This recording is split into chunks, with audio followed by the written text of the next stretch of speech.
A verdade de cada um. Sim, de cara. Já tô mandando um alô pra Ana Maria. Alô, Ana Maria Maioli. Tudo bem, Ana Maria Maioli? Não, é Ana Maioli, perdão. Sabe por que eu tô falando Ana Maria?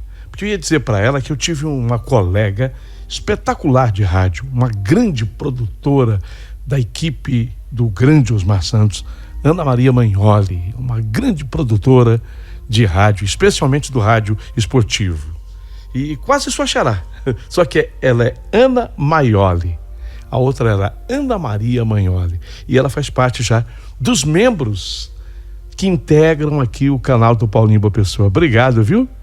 Um beijo, Ana Maioli. Ela chegou, é a mais novinha. Gostaria de fazer parte dos membros do canal do Paulinho Boa Pessoa? Será uma honra para mim. Entra, se inscreva, se ajude. Bom, uma coisa é se inscrever no canal, que é muito importante, sem dúvida. A outra coisa é dar o seu joinha, que é muito importante. E fazer parte da família do Paulinho Boa Pessoa é um terceiro passo. E eu gostaria que você viesse para a nossa família, como fez Ana Maioli, a Jussara Soares, a Thaís Moreira, a Val Lima. Obrigado a vocês todos. Eu não posso demorar hoje, porque a história está demais. É mais um capítulo dessa história. Então, sem mais delongas, eu digo a vocês que começou. A história até aqui, que já foi contada, tem o seguinte resumo. A Sandra é nordestina, ela veio com a ajuda de uma professora de lá, aos 19 anos, para a cidade do Rio de Janeiro. Trabalhava e estudava naquela faculdade. Foi lá que ela conheceu o Rodrigo, um ex-aluno, já formado em engenharia civil. Ele, filho de família rico e morador no bairro de Laranjeiras, no Rio de Janeiro. Um dia, seus pais no Nordeste escreveram para a filha que estava aqui no Rio, radicada no Rio, que é justamente a Sandra, que já havia se casado a essas alturas com o engenheiro, o Rodrigo, pedindo um socorro com relação a Yara, a irmã caçula da Sandra. Ela estava com 14 anos, a menina, e ela corria riscos de uma influência negativa devido péssimas amizades por lá. Sandra socorreu. Os pais foram socorridos, portanto, e ela trouxe do Nordeste a irmã, Yara, para morar com ela e o marido no Rio de Janeiro. 1 ano e meio depois, Yara aparece grávida e se recusa a dizer quem era o pai do seu filho. Sandra pressionou a Yara e nesse ínterim, um vizinho da casa de Sandra, da casa da Sandra com o Rodrigo, óbvio, um homem de nome Leandro, desapareceu. E a Sandra descobriu isso ao ver a esposa dele, Ana Clara, chorando. Ana Clara revela então para Sandra, a vizinha, que o marido dela a abandonou com uma filha pequena. Quando ela entra em casa, ela encontra a irmã, a Yara, também chorando, e ela ligou aos fatos. A Yara aproveita e confirma então para a irmã: Leandro, o vizinho desaparecido, casado, era ele, o pai do seu filho. O quê? Perguntou a Sandra indignada. Foi contar então para Ana Clara, a vizinha. E aí então ela teve outra surpresa, porque Ana Clara disse para ela: eu já sabia que era isso. O meu marido, ele fugiu com medo de ser preso e eu não sei para onde ele foi. Dias depois, a Sandra viu que Ana Clara e a filhinha se mudaram. A Ana Clara, a vizinha, dizia não ter mais condição de continuar pagando sozinha o aluguel da casa que morava e ir embora para a casa dos pais, e ela sabia apenas que era interior do estado do Rio de Janeiro. Mas onde? Sua irmã Yara fica teoricamente sozinha e com um filho na barriga. Aí veio aquele desespero, né? E agora? O que a gente faz?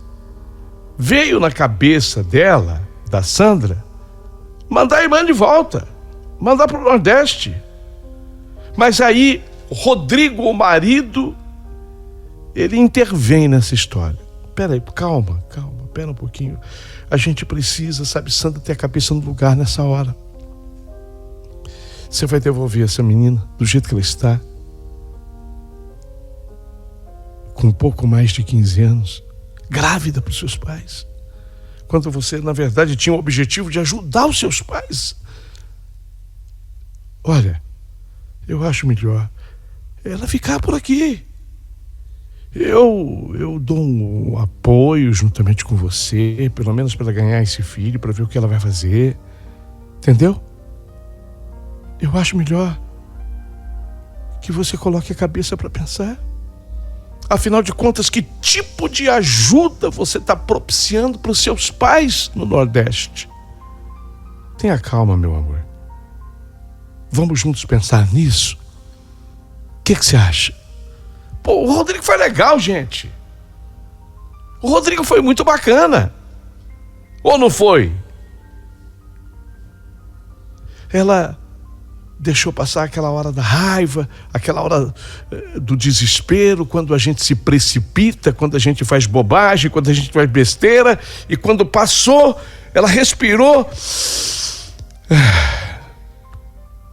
e falou para o Rodrigo: você tem razão. Você tem razão. Vamos dar esse apoio para minha irmã. Inclusive, eu estava pensando, Rodrigo, eu estava pensando aqui comigo que não era nem bom que meus pais lá no Nordeste ficassem sabendo dessa gravidez. Aí o Rodrigo falou: exatamente isso. Exatamente isso. Depois a gente vê o que faz. E aí foram dando todo o apoio para a menina, porque ela é uma menina com um pouco mais de 15 anos. A Yara era uma garotinha. E ela, então, acabou dando à luz a um menino. Ela teve um filho. Um menino que nasceu forte, saudável, e que desde o seu nascimento, esse menino, cujo nome é Marco, assim mesmo, sem o S, Marco, passou a receber o carinho, a atenção daquela irmã, a Sandra, que a essas alturas havia descoberto uma coisa que acabou casando com tudo isso. Ela tinha descoberto que ela não podia engravidar, a não ser que se submetesse a tratamentos muito rigorosos, aqueles tratamentos radicais. Então a Sandra descobriu que ela não podia se casar. Quer dizer, desculpe, a Sandra descobriu que ela não podia ter filhos. E o casamento dela faltava exatamente isso, uma criança. E ela, daquele sobrinho, ela descobre que ela pode oferecer tudo isso agora pro marido, o Rodrigo. E aí vai nascer uma outra ideia. E é a partir dessa ideia que eu passo a narrar a carta tal qual escreveu a Sandra. Diz assim: sabe, meu querido amigo Paulinho Boa Pessoa, eu quando vi o Marco, eu me apaixonei. Uma criança linda, saudável. O meu marido também, ele gostou demais daquela criança que chegava de surpresa nas nossas vidas. Então, nós conversamos com a Yara, a mãe.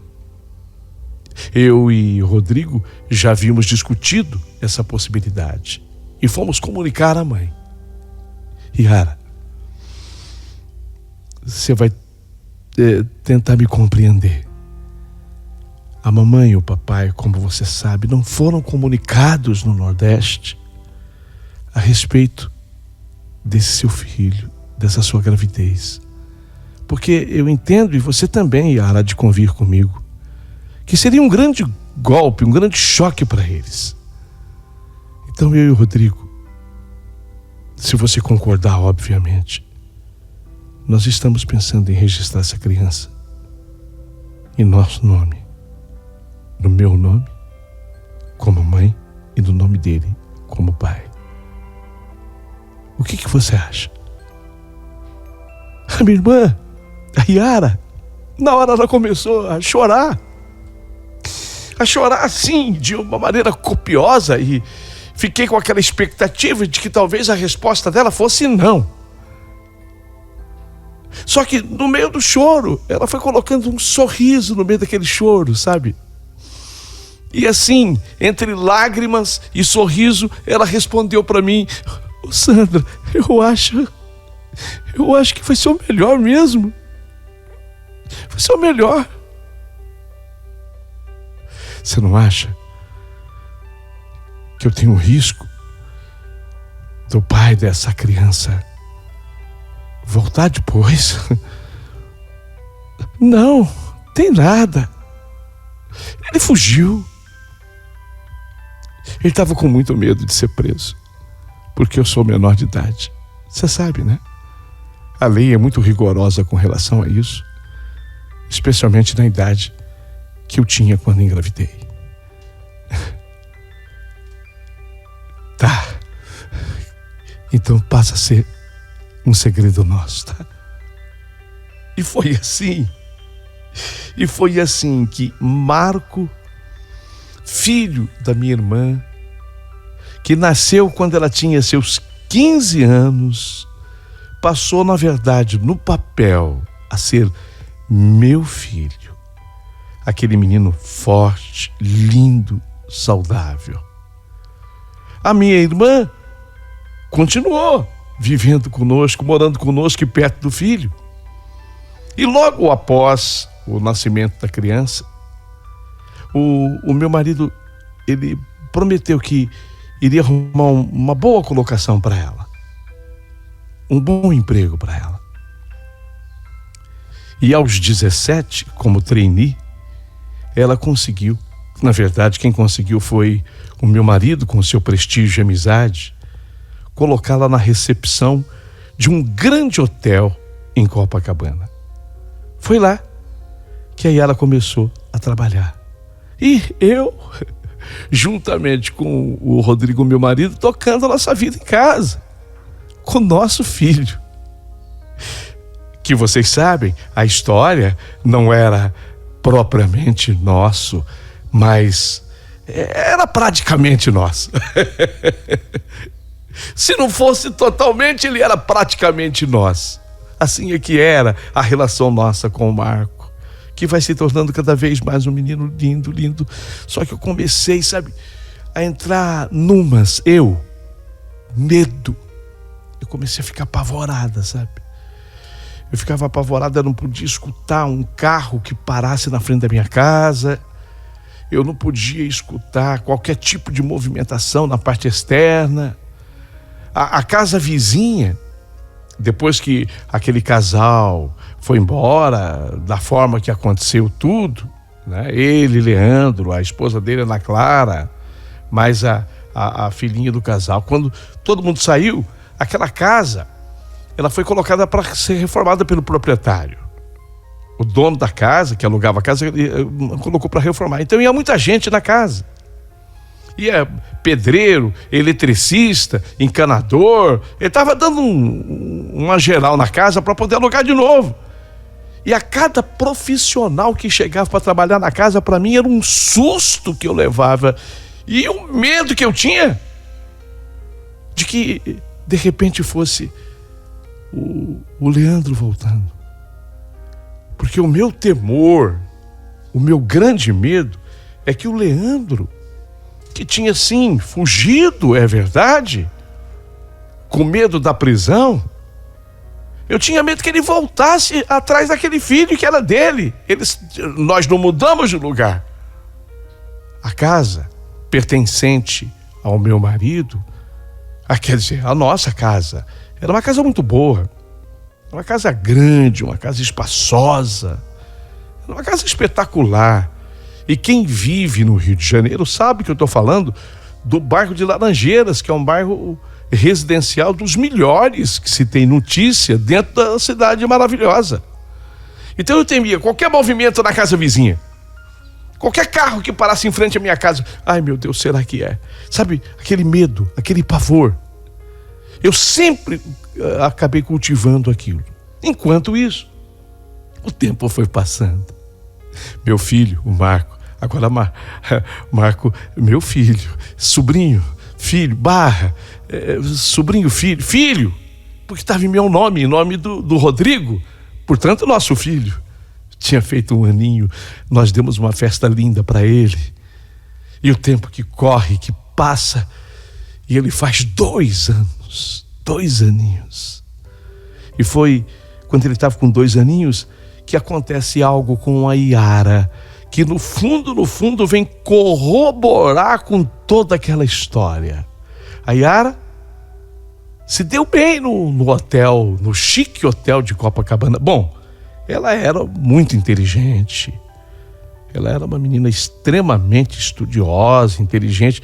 Começou comigo, lembram? Quando eu dava as aulas para ela lá no Nordeste, ela se alfabetizou antes de entrar na escola, ela sabia escrever, porque eu a ensinei. Então, lá no ambiente do hotel, ela conheceu um italiano, na verdade, da Sicília. Para quem não sabe assim onde fica exatamente a Sicília na Itália, todo mundo diz que é a Itália, e é mesmo, né? Ela é uma bota, o mapa, né? É uma bota. A Sicília está ali, está no pé. Está no pé. E na parte do calcanhar da bota é que ficava aquela cidade, a cidade a que pertencia Luigi, o italiano que ela conheceu lá no ambiente do hotel. Era exatamente ali que ficava aquela cidade italiana que simplesmente é espetacular. Uma cidade maravilhosa, chamada Siracusa, com S no final, exatamente assim. Siracusa. E aí se explica a beleza do Luigi, porque o Luigi, esse meu cunhado, porque ele e a minha irmã se conhecem no hotel e se apaixonam. A beleza dele se explica, porque o povo italiano já é bonito, né, Paulinho, boa pessoa? A audiência que está te acompanhando agora por esse canal sabe que o povo italiano é um povo lindo. Só que havia um detalhe a mais na vida do Luigi. Ele era de origem grega, a família era grega, porque essa parte da Itália, Siracusa, lá no pé da bota, lá no calcanhar, no calcanhar do mapa da Itália, fica exatamente ali Siracusa. Então, a família esse povo grego, ele quando se dirigiu ao país italiano, se dirigiu a essa região. Então a família dele era de gregos. E ele era um homem extremamente lindo, esse meu cunhado. Lindo. Eu, quando conheci o meu cunhado, eu nem acreditei na beleza daquele homem. Meu marido. Sim, o Rodrigo falou comigo depois, Sandra, o cara é muito bonito. Nós conhecemos o italiano. E aquela paixão avassaladora entre a minha irmã e ele fez com que, digo a paixão, fez com que num período de 4 meses eles se decidissem ficar juntos e se mudaram assim para Siracusa, na Itália. Foram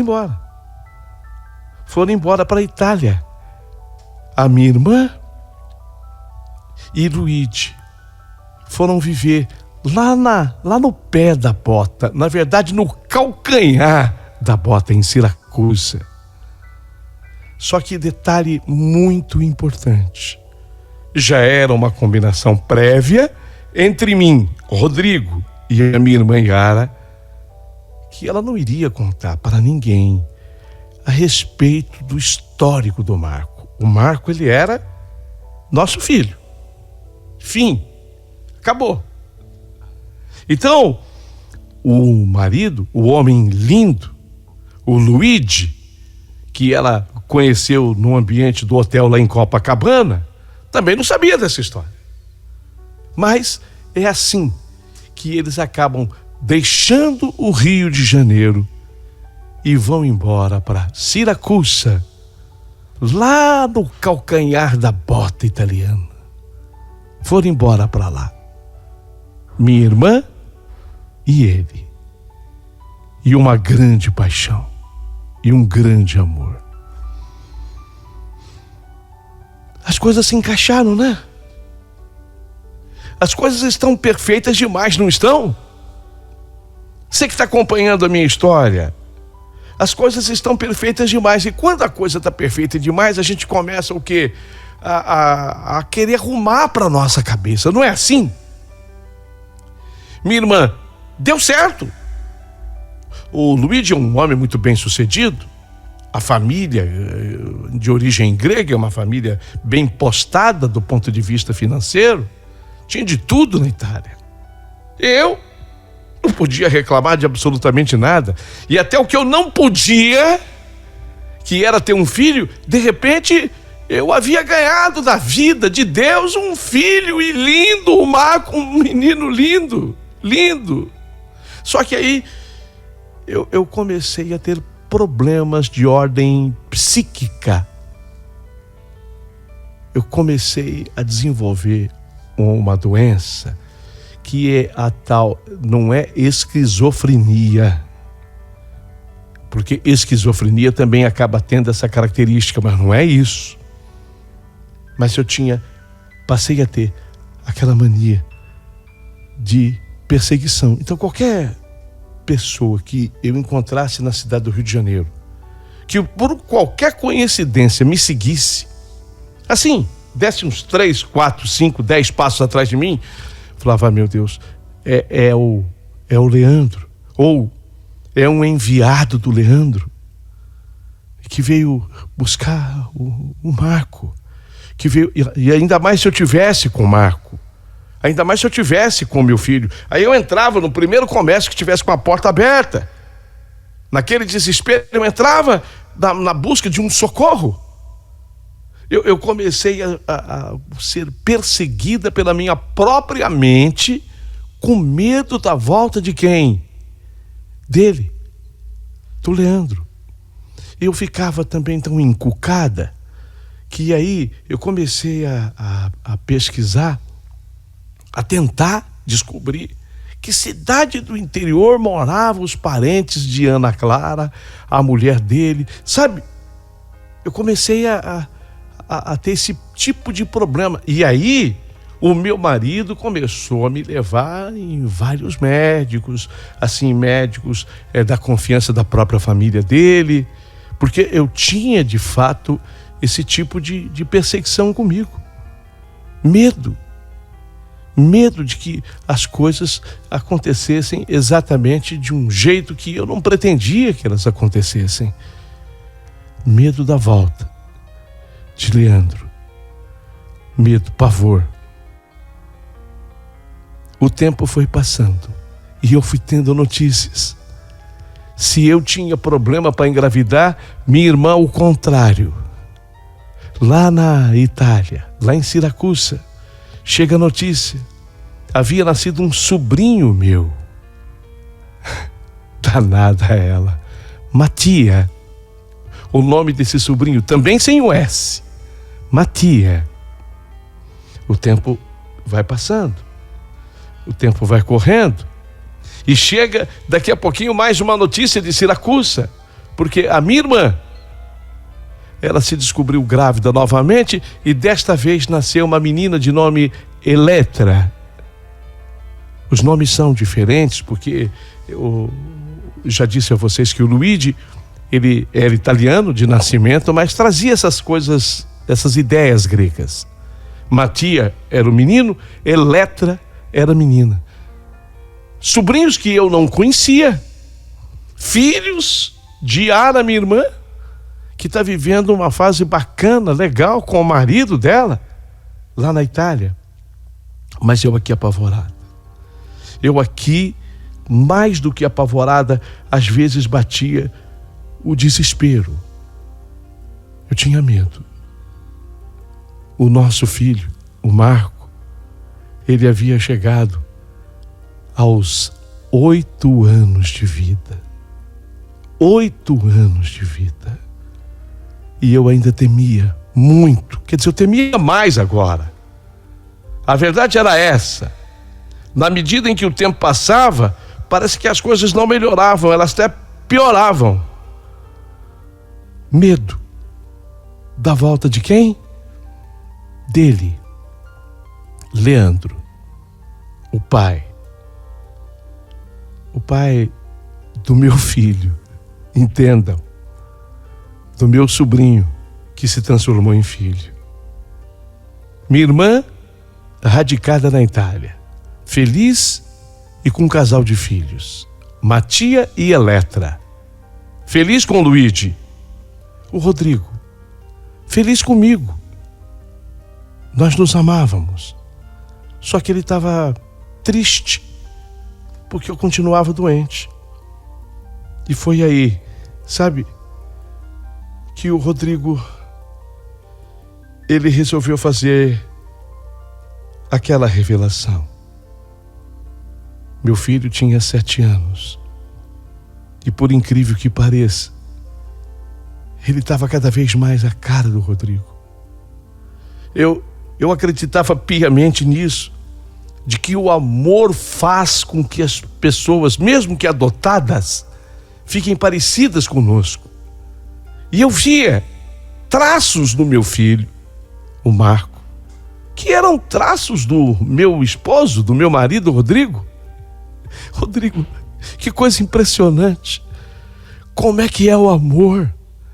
Ele ganhou características suas. Você tá observando? Os olhos são iguaizinhos. Vê o formato do nariz. Ele tá cada vez mais na sua cara. Eu estava olhando a foto do aniversário dele de 7 anos. Estava com 8 agora. Mas na festa de 7 anos, eu estava observando esse álbum e mostrando para o Rodrigo. Olha aqui. Olha aqui. Olha o formato dessa boca. Igual a sua. Que coisa, né? O amor faz isso com a gente. E eu, de vez em quando, nessa empolgação, me entristecia. Que foi? Ai, Rodrigo, eu tenho tanto medo que ele apareça. Você já pensou? Se ele vier buscar o nosso menino, eu não vou suportar. Foi aí, nesse dia, que o Rodrigo pegou o álbum da minha mão e me falou: não tema. Não tema, você não tem por que temer. Você já tomou remédio demais, devido a essas coisas da sua cabeça, da sua mente. E eu me sinto extremamente... Eu me sinto culpado por tudo. E eu acho que hoje chegou o momento de lhe fazer uma grande revelação. Revelação, Rodrigo. E que tipo de revelação?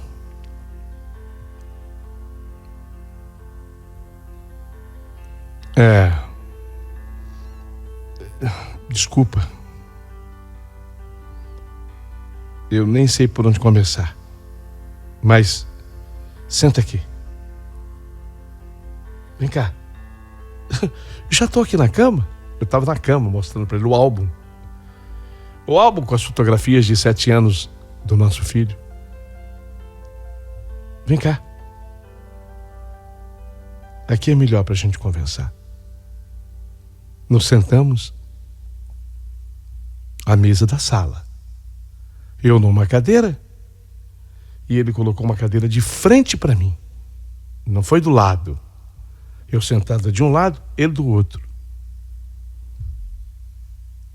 E foi aí que o Rodrigo me fez aquela revelação.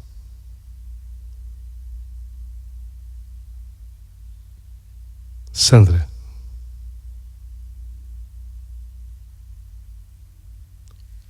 o Marco, você não precisa temer.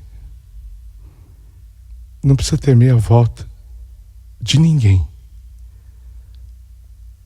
Porque o Marco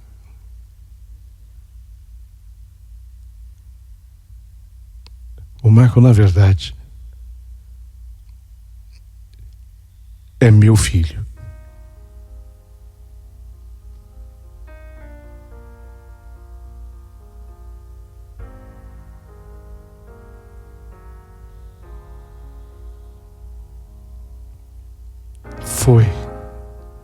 Foi exatamente assim que aconteceu. Foi como que se o mundo tivesse se calado, parado. Porque às vezes eu não sei o que dói mais aos ouvidos. Se o estrondo de uma bomba ou o vazio de um silêncio. Só que essa conversa foi longa. A conversa entre mim e o Rodrigo foi longa. E tem tanta coisa para acontecer na minha história que vocês não podem perder o terceiro capítulo dessa história que eu considero, por ser minha,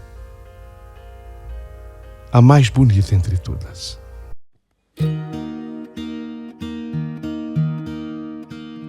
In the morning when I get up, I wish that we could stop and take each day. In the evening when I get home, always hope to find you all alone and out of harm's way. Every time I look around, I hope to find you looking back at me. You're everything I ever hope to see. In the morning when I get up, I wish that we could stop and take each day. In the evening when I get home, always hope to find you all alone and out of harm's way.